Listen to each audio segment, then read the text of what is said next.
Alright, hello, welcome to Yasa Tales. I'm Yasa from Yasa Tales. Alright, so last week I told you guys how I told you guys I was going to tell you the story of how I broke my back.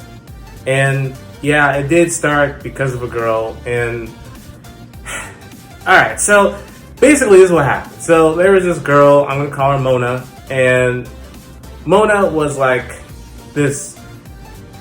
She was a junior, and she was from the Middle East, and the only thing we had in common was that our names were like somewhat from the Middle East, so I have like no knowledge of like where my name comes from other than like from my dad's side. So anyway, so her name, she was like, oh my gosh, your name, it's so nice. And I'm like, yeah.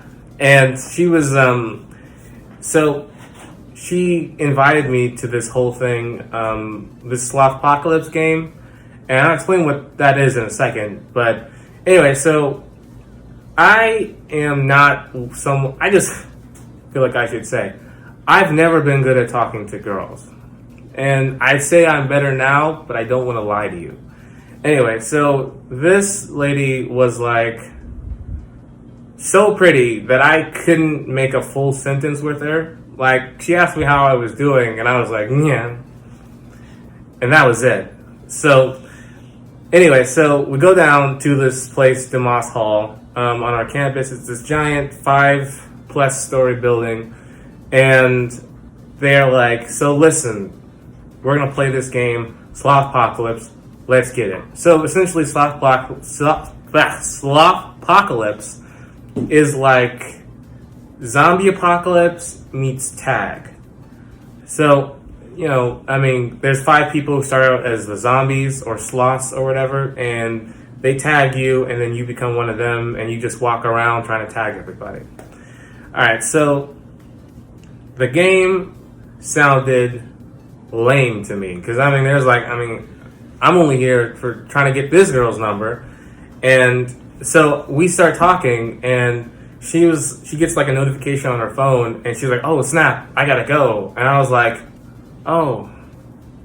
Because, again, my whole reason for being there was just trying to get her number. Because, again, I didn't know how to ask a girl for her number at that time.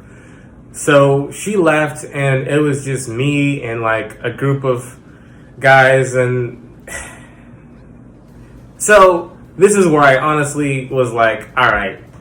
So we're going to play this game, and I'm going to win no matter what. Basically because I'd like to impress her and say that, yeah, this game that I said that I've played once or twice, I'm going to win. I'm awesome. Remember this name. Yasa.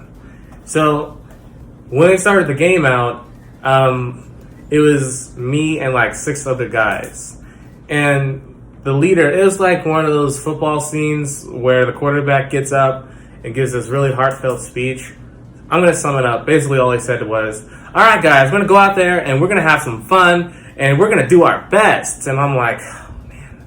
And you know those moments where you're thinking, but you're actually saying what you're thinking, but you don't realize it till it's too late? So I was saying, oh, man, this dude. He's gonna get us all killed. And then when I said killed, everyone looked at me like, what? Alright, so this is when I got up on like my pedestal and I said, alright, listen guys, I'll be real with you. I came here to get a girl's number. And they were like, did you do it? I looked down and I was like, no. But yeah, maybe after all this, I'm gonna go home, need to cry a little bit, talk about what's wrong with my life, but it doesn't matter right now, because this is war. And they all looked at me like, holy crap, I didn't think this would get that intense, and I said, yeah, it is. Do you want to know why? They were like, why? Do you want to be that one person they find at the end of the game who's just been hiding in a closet, waiting for the game to end? No! You want to be the guy standing on top of all these bodies talking about how you won. I mean, not bodies, because, you know, we're not killing people, but I probably should have said that last part, like, sooner, because one guy, and he he took it too far, and he got way too hyped. He's like, oh my gosh, this man is right. Let's kill everybody in here. And I'm like, I didn't mean all that.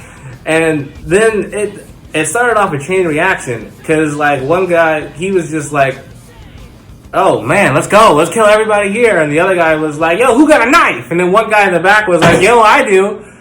Anyway, so I left that group immediately, and they all got caught. And I'm not gonna lie, when they got caught, I was just like, then I ran off. So anyway, then I went with like another group. It was like me, this really short, scrawny kid named Stuart, and another guy named Tony.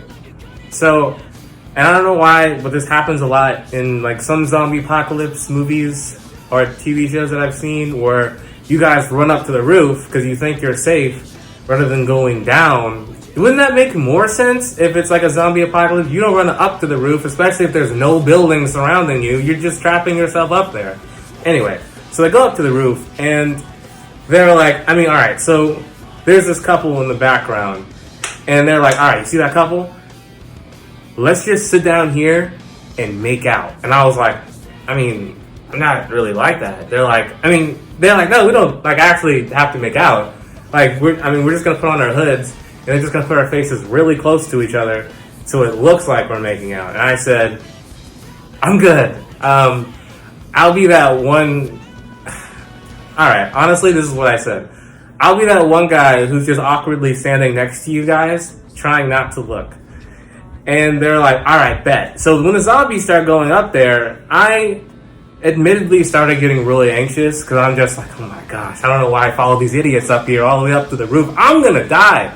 So the zombies come up, and this is, well, their whole scheme of like pretending to make out didn't work. So the zombies like immediately got them. And me, I'm like, all right. I'm surrounded because, again, I'm at the roof. And my whole thing is just, I got to get off the roof, but I can't get around anyone. So I'm going to have to climb down the roof. And I just want to say that everyone's always said when they hear this story that I'm the guy who jumped off the roof. And that's not true. If anything, I'm the guy who tried to climb down and then misjudged the distance and then slipped. That's all. So when this whole thing happened, I'm like, all right. I'm think fast. I can't hit anybody because that's just not really my thing. So I was like, let's just climb down and jump down. It looks like a short enough distance that we'll be fine. You know what I mean?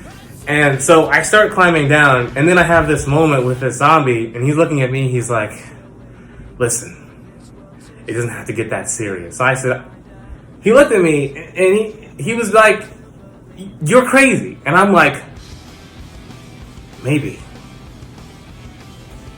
But you're crazy if you think I'm going to let you guys get me like this. I will see you all in hell, burning. That's what I said. And it was weird because I was at a Christian college, so I immediately got a reaction. Anyway, so I started climbing down, and then I slipped. That's the word. I slipped. And I immediately hit the pavement. And it was like, not like the movies at all, or it's just slow and almost beautiful and peaceful as you fall slowly to your death. Nothing like that, because I didn't die. So I hit the ground, landed on my back, and like I landed like more like on my butt, but like a little bit higher, basically at the base of my spine. And my glasses flew off, and I blacked out for I think 5 seconds. So they all looked at me like I'd been out for longer than that. Anyway, so I blacked out, I got up, I'm sorry, I didn't get up. I was just like, whoa. And then that's when like my mind fractured into two parts, where it was like my body and then my actual mind. And it was more like I was having a dialogue with myself, or no, it was a dialogue. Alright, so I'm almost gonna fall to the ground. Sorry, let me start it. Alright. Basically, I'm on the ground. I try to get up. I can't. Everyone, like all the zombies are like, holy crap.